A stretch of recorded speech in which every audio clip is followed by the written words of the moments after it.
Hello everyone, welcome to Kingfish. ख्याल है, उम्मीद करता हूँ सब फिट होंगे, नीचे ठीक होंगे।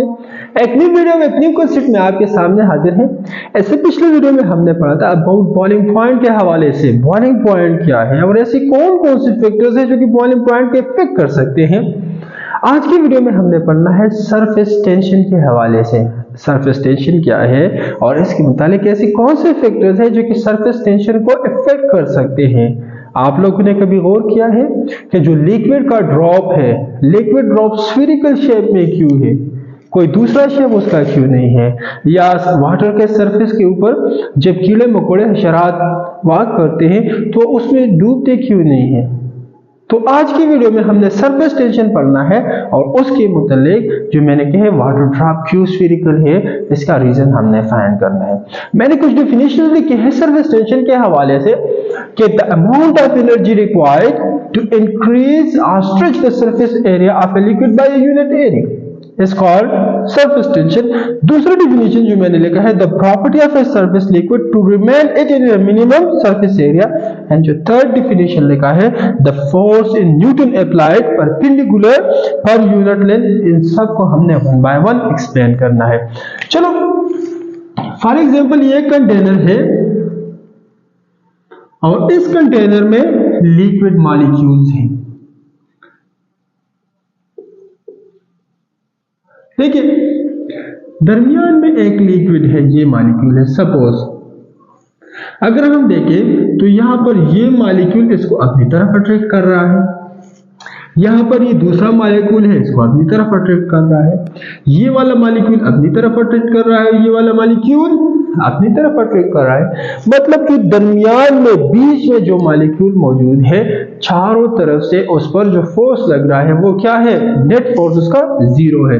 अगर हम इस यहाँ सरफेस पे आके देख लें, इस सरफेस पे सपोज एक मॉलिक्यूल है तो ये वाला मॉलिक्यूल इसको अपनी तरफ अट्रैक्ट कर रहा है, इस पर जो लेफ्ट साइड पर और राइट साइड पर मॉलिक्यूल है इसको अपनी तरफ अट्रैक्ट कर रहे हैं। यहाँ पर डाउनवर्ड भी एक खास पुल है, डाउनवर्ड जो मॉलिक्यूल है उसको भी अपनी तरफ अट्रैक्ट कर रहे हैं, लेकिन यहाँ पर ऊपर कोई भी मॉलिक्यूल नहीं है जो इसको अपनी तरफ क्या करे? अट्रैक्ट करे। तो हम कहेंगे कि सरफेस के मॉलिक्यूल, सरफेस टेंशन क्या है? ये सरफेस फिनोमेना है। सरफेस के जो मॉलिक्यूल है एक साइड पर एक मॉलिक्यूल इसको अपनी तरफ अट्रैक्ट कर रहा है, दूसरा मॉलिक्यूल अपनी तरफ अट्रैक्ट कर रहा है, ये दोनों एक दूसरे के इफेक्ट को कैंसिल कर रहे हैं। यहाँ पर डाउनवर्ड इसको अपनी तरफ अट्रैक्ट कर रहा है जिससे एक स्पेसिफिक टेंशन क्रिएट हो रही है। इसी वजह से इसको हम क्या कहते हैं? सरफेस टेंशन कहते हैं। अच्छा जी, अगर हम एक और बात करें, मैंने लिखा है the amount of energy required to increase or stretch the surface area of a liquid by a unit area। देखिए ये जो मॉलिक्यूल है ना, ये जब इसको अपनी तरफ अट्रैक्ट कर रहा है तो ये मॉलिक्यूल एक दूसरे के करीब आ जाते हैं, इसके दरमियान इंटरमॉलिक्यूलर फोर्सेस और बढ़ जाते हैं। क्यों बढ़ जाती है? देखिए हमने सुना है या इससे पहले हमने पढ़ा है कि जो हाई काइनेटिक एनर्जी वाली मॉलिक्यूल है वो कहां पर जाती है? वो जाती है सरफेस के ऊपर। यानी जो डाउनवर्ड मॉलिक्यूल है उसकी kinetic energy as compare to the surface molecule क्या है? डाउनवर्ड मॉलिक्यूल की कम है, सरफेस मॉलिक्यूल की काइनेटिक एनर्जी ज्यादा है। अब ज्यादा एनर्जी वाले मॉलिक्यूल स्टेबल है कि लेस एनर्जी वाले मॉलिक्यूल स्टेबल है? हमें पता है कि ज्यादा एनर्जी वाले मॉलिक्यूल लेस स्टेबल है, जिसकी एनर्जी कम है वो मोर स्टेबल है। तो जो सरफेस के ऊपर मॉलिक्यूल है, जो सरफेस के ऊपर मॉलिक्यूल है वो काइनेटिक एनर्जी को कम करने की कोशिश करते हैं, जिसकी वजह से उसके साथ जो दूसरा मॉलिक्यूल है उसके साथ एक अट्रैक्टिव फोर्सेस डेवलप करता है। ठीक है जी, तो अट्रैक्टिव फोर्सेस डेवलप करने की वजह से वो मॉलिक्यूल इसके करीब आ जाते हैं। तो करीब आने की वजह से ये वाले मॉलिक्यूल अपने सरफेस एरिया को डिक्रीज करना चाहते हैं। क्यों? To gain stability. दोबारा सुने, सरफेस के ऊपर जो मॉलिक्यूल है, सरफेस पे जो मॉलिक्यूल है उसकी काइनेटिक एनर्जी ज्यादा है, लेस स्टेबल है, अपने आप को स्टेबल करने के लिए दूसरे मॉलिक्यूल के साथ स्ट्रॉन्ग अट्रैक्टिव फोर्सेस डेवलप करता है, जिसकी वजह से वो मॉलिक्यूल उसके करीब आने की वजह से वो अपना जो सरफेस एरिया है इसको डिक्रीज करता है। दो हम कहते हैं कि ये सरफेस टेंशन क्या है? ये सरफेस प्रॉपर्टी है जिसमें लिक्विड के मॉलिक्यूल्स अपनी जो एरिया है उसको कम करने की कोशिश करता है टू गेन स्टेबिलिटी। ठीक है जी, इसको हम क्या कहते हैं, सरफेस टेंशन कहते हैं। फर्स्ट वन डिफिनेशन क्या है, ये मॉलिक्यूल तो एक दूसरे के करीब है, एक दूसरे के करीब है, इसको हमने इंक्रीज करना है, स्ट्रेच करना है। तो स्ट्रेच करने के लिए, इंक्रीज करने के लिए, इसके सरफेस एरिया को बढ़ाने के लिए क्या चाहिए, एनर्जी, सही है ना, हीट चाहिए। तो the amount of energy required to increase the surface area, जितने मॉलिक्यूल एक दूसरे के करीब आए हैं उतने मॉलिक्यूल हमने एक दूसरे को दूर करना है, तो उस दूर करने के लिए कि जितनी एनर्जी रिक्वायर्ड है उसको हम क्या कहते हैं, सरफेस टेंशन कहते हैं। ठीक है जी, ये था सेकंड डिफिनेशन। थर्ड डिफिनेशन की तरफ आते हैं। देखिए ये सरफेस के मॉलिक्यूल है फॉर एग्जांपल, और ये मैंने क्या लिया है, एक यूनिट लेंथ। कहने के एक यूनिट लेंथ और उस यूनिट लेंथ पर कितना फोर्स परपेंडिकुलर इस यूनिट लेंथ पर कितना फोर्स एग्जर्ट कर रहा है और कितना फोर्स अप्लाई हो रहा है, उसको हम क्या कहेंगे, उसको हम कहेंगे सरफेस टेंशन।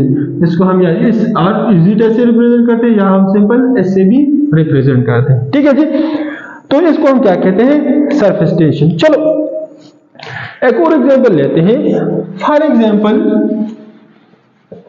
हमारे पास क्या है, सोप फिल्म है। सोप फिल्म जानते हैं, फॉर एग्जांपल ये क्या है, सोप फिल्म है, सही है। अब इसमें मैंने एक थ्रेड, धागा, एक थ्रेड जो है वो इसमें की तरह मौजूद है। क्लियर? अब देखिए यहां पर भी सोप फिल्म है, इसके दरमियान भी क्या है, सोप फिल्म है। अब इस पॉइंट पे फॉर एग्जांपल ये धागा, ये मॉलिक्यूल अपनी तरफ अट्रैक्ट कर रहे हो, ये वाले मॉलिक्यूल अपनी तरफ अट्रैक्ट कर रहे हैं, तो ये धागा अपनी जगह पर एज इट इज मौजूद है। अब मैंने क्या करना है, थोड़ी सी एक सुई उठाई है या जो भी फिल्म, मैंने थोड़ी सी इसको इस तरह करके यहां पे जो फिल्म है वो फिल्म टूट जाएगा, सही है।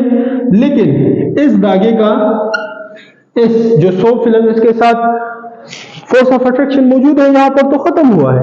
यहां पर खत्म होने के बाद ये वाले मॉलिक्यूल इसको अपनी तरफ अट्रैक्ट करेंगे। क्यों? क्योंकि ये मॉलिक्यूल चाहते हैं क्योंकि इसका सरफेस एरिया कम से कम हो, तो कम से कम होने के लिए ये वाले मॉलिक्यूल अपने आप को कुछ यू अरेंज करते हो, जो धागा दरमियान में होता है वो इसी तरह स्फीरिकली पे अरेंज हो जाता है। ठीक है जी, तो हम कहते हैं ये क्यों, क्योंकि ये लिक्विड के सरफेस का जो फिनोमिना है, लिक्विड सरफेस मॉलिक्यूल चाहते हैं कि अपने एरिया को कम से कम करे, जितना कम करने की कोशिश करेंगे उस कम करने की कोशिश को हम क्या कहते हैं, that is called surface tension. ठीक है जी, इस लास्ट वन की डिफिनेशन से इसका हमने मैथमेटिकल फॉर्म कहते हैं कि the force applied per unit area, सही है, sorry per unit length, per unit length, एक यूनिट लेंथ पर कितना फोर्स अप्लाई होगा।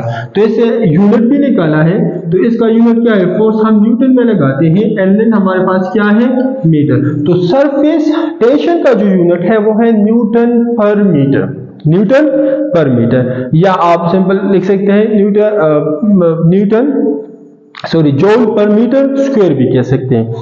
अच्छा जी, अक्सर एग्जाम में यूनिट के बारे में पूछा जाता है एसआई यूनिट, तो एसआई यूनिट हमने न्यूटन पर मीटर जो है इसको क्लिक करना है।